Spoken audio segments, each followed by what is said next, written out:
Morning, all of you. My name is Naresh. Today, in this class, we will discuss about the first topic of your semester 1, that is atomic structure. Okay, so in atomic structure, the first question comes to our mind is, what is atom? What is atom? Okay, so atom, the word atom derived from the Greek word, that is atomio. Atomio means non-divisible.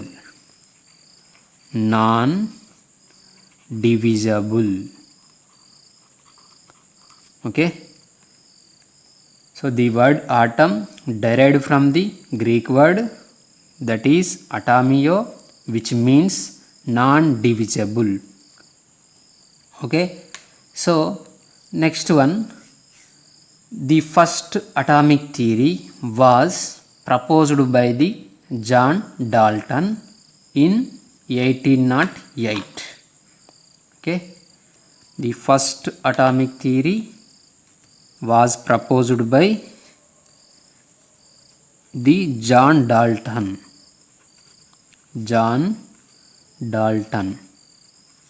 Okay, in 1808.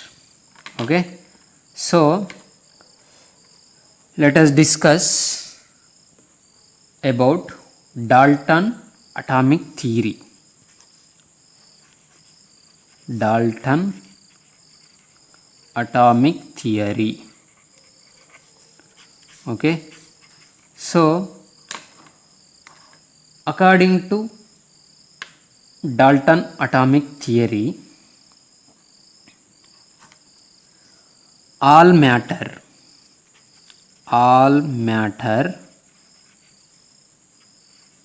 is made up of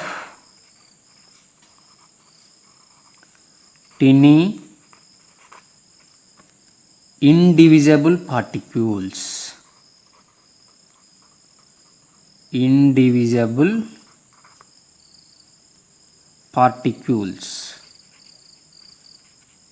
These indivisible particles are known as atom. Okay, Dalton said tiny indivisible particles are known as atom. Okay, so simply atom means fundamental building blocks of matter. Okay, so John Dalton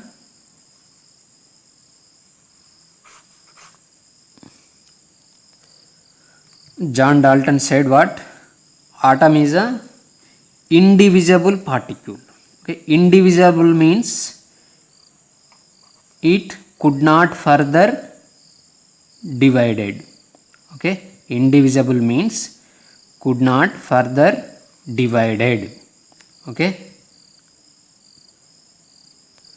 he also said atoms are neither created nor destroyed in a chemical reaction. They simply rearrange in a reaction. Okay, atoms are neither created nor destroyed in a chemical reaction. They rearrange in a reaction. Okay, so next one, Dalton also said atom is the smallest particle of an element. Okay, atom is the smallest particle of an element. So next one, drawbacks of Dalton's atomic theory. So atom is not the ultimate particle. The first drawback of Dalton's atomic theory is atom is not the ultimate particle. Okay, So Dalton made a theory on atom at 1808. He said that atoms are indivisible, but this is wrong. In the 19th century and 20th century, scientists study several scientific studies and study the property of atom and structure of atom. What they found that atom can further divided into subatomic particles, that is electron, proton and neutron. Okay, so this is a first drawback of Dalton's atomic theory. What is the first drawback? Atom is not the ultimate particle. Atom is not the ultimate particle.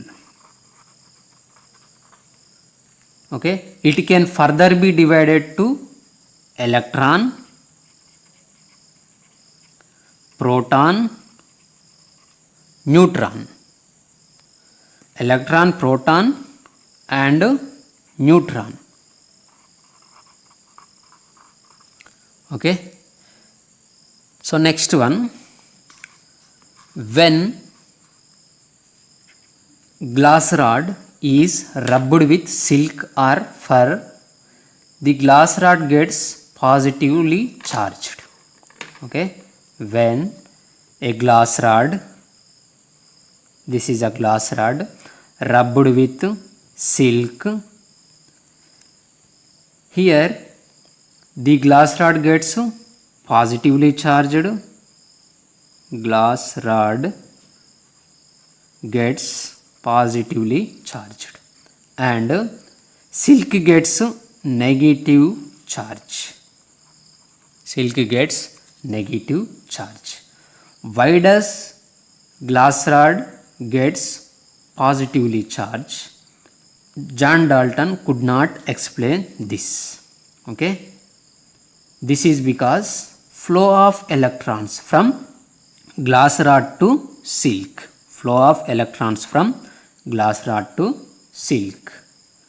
Okay, when silk is rubbed with glass rod, the electrons in the glass rod started moving from the glass rod to silk.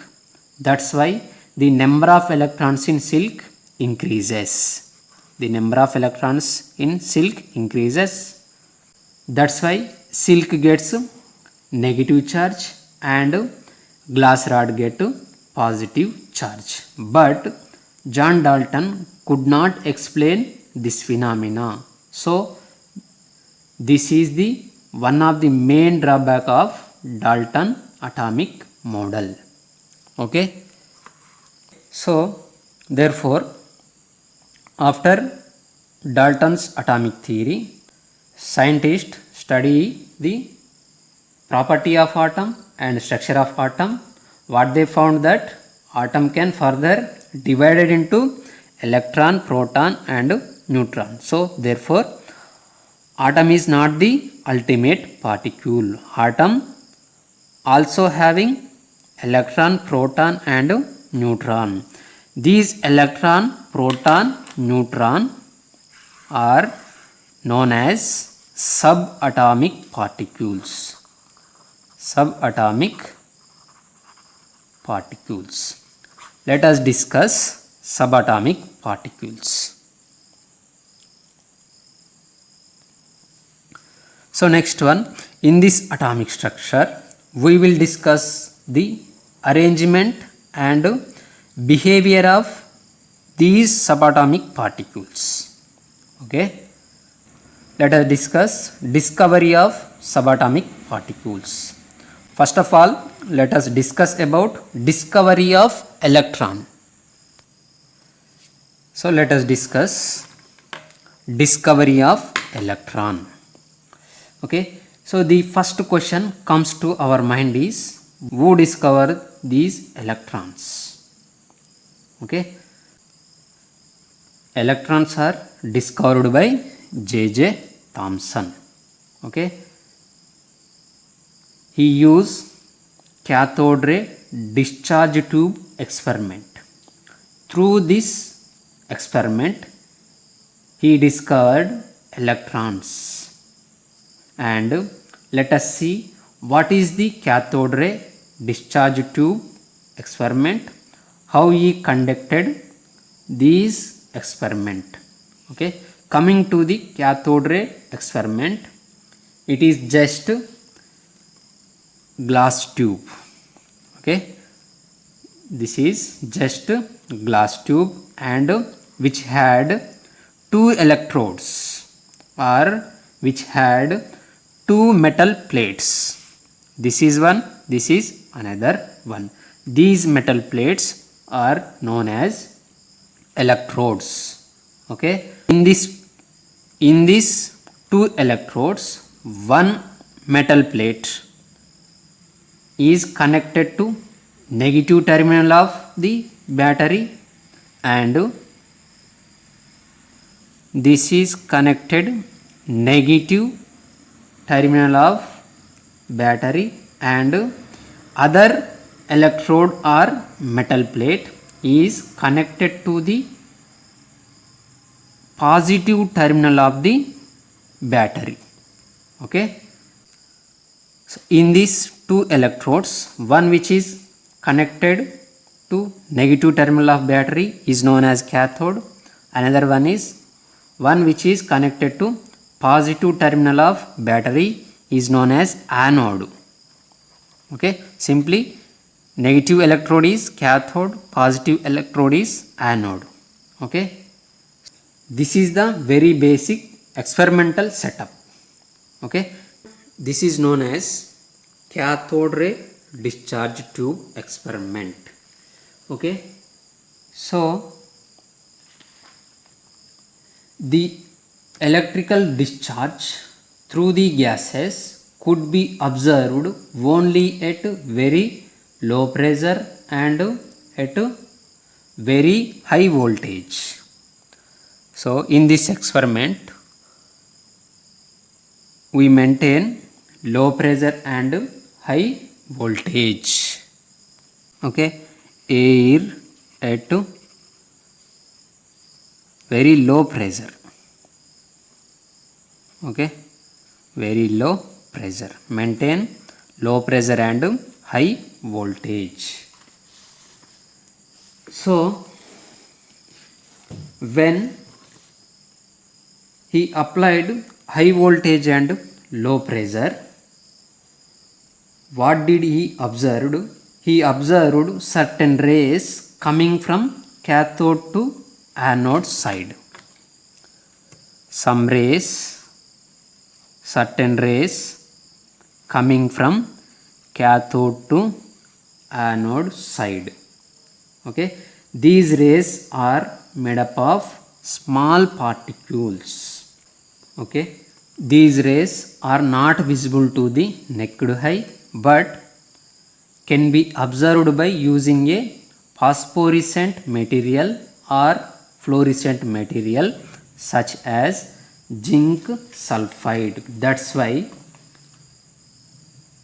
he used zinc coated glass rod at the end of the anode. Okay, he used zinc sulfide, this side zinc sulfide. Why he used zinc sulfide? Because when something fall on zinc sulfide, it will glow.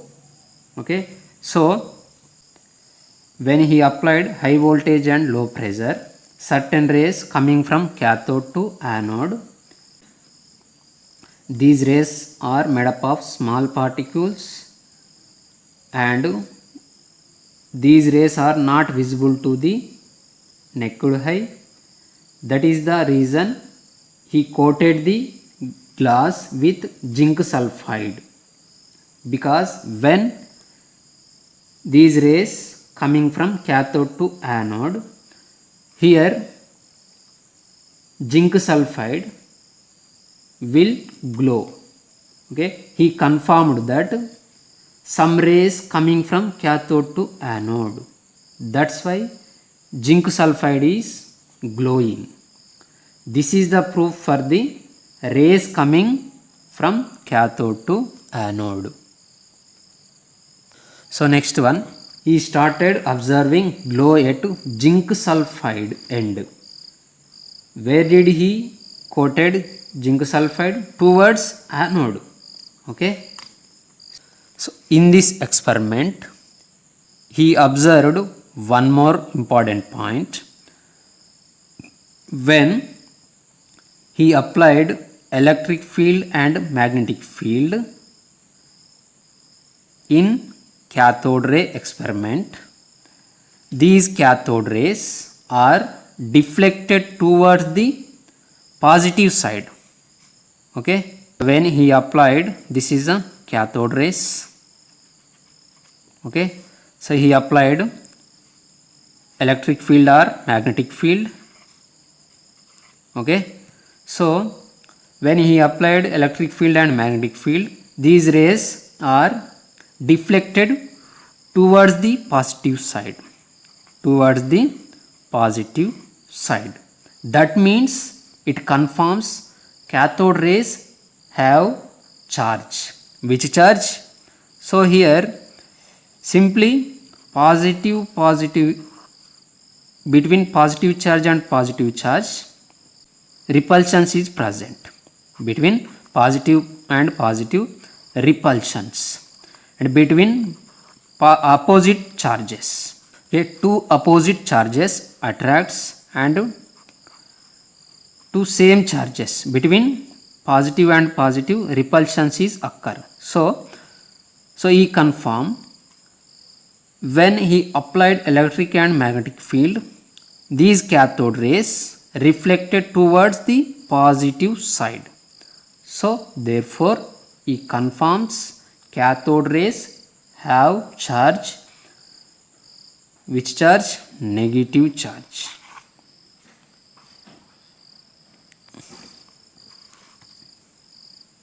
So therefore cathode rays having negative charge. So in this experiment we use zinc sulfide coating at the end of the anode. What is the use of zinc sulfide coating?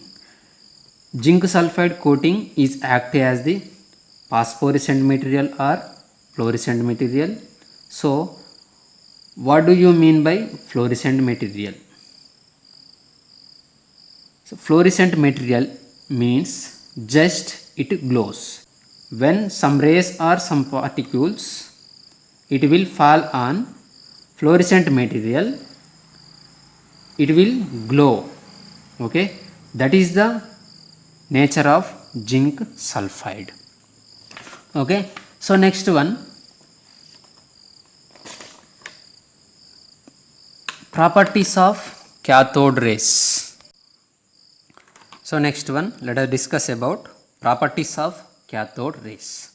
First property, the rays move towards anode from cathode. The rays move towards anode from cathode. This is a first property of cathode rays. Second property is the rays are not visible to the naked eye. The rays are not visible to the naked eye, but can be observed by using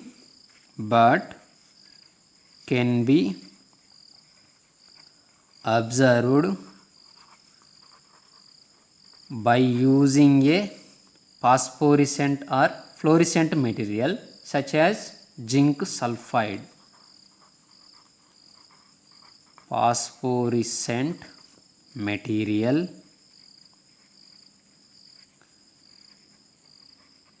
such as zinc sulfide.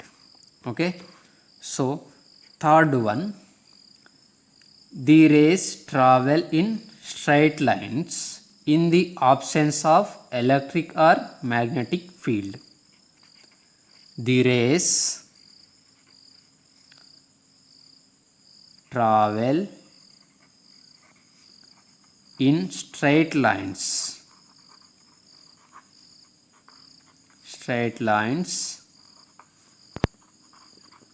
in the absence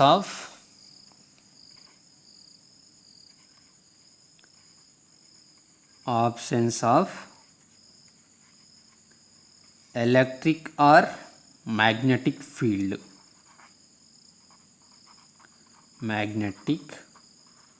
field. Okay, these rays travel in straight lines in the absence of electric or magnetic fields. Okay, this is a third one. Fourth property, the cathode rays get deflected in the presence of electric and magnetic field. In the presence of electric and magnetic field. Okay, so these rays, when we applied electric field or magnetic field, these rays deflected like this. Okay,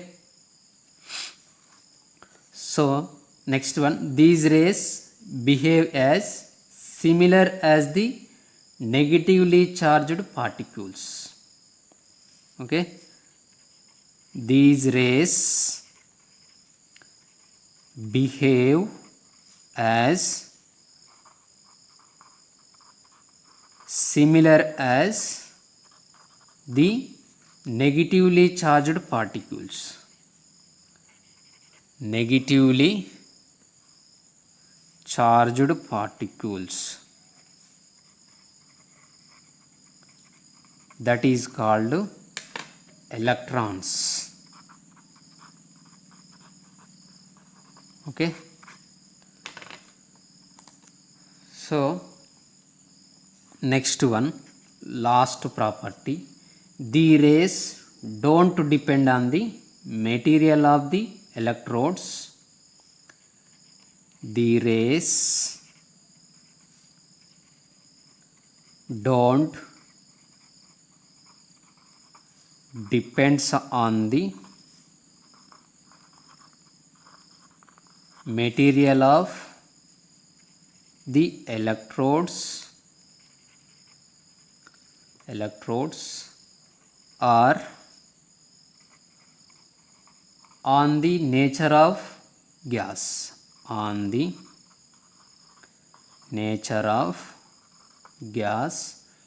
used in the discharge tube. Okay, so this is the properties of cathode rays. Okay, so first property, the rays move towards anode to cathode, that's why we call it as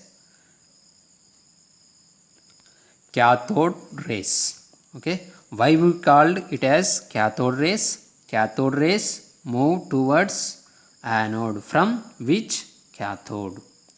Okay, so these rays travel from cathode to anode. Okay, that's why we call it as cathode rays. Okay, this information about the discovery of electron or cathode ray discharge tube experiment. Okay, so thank you.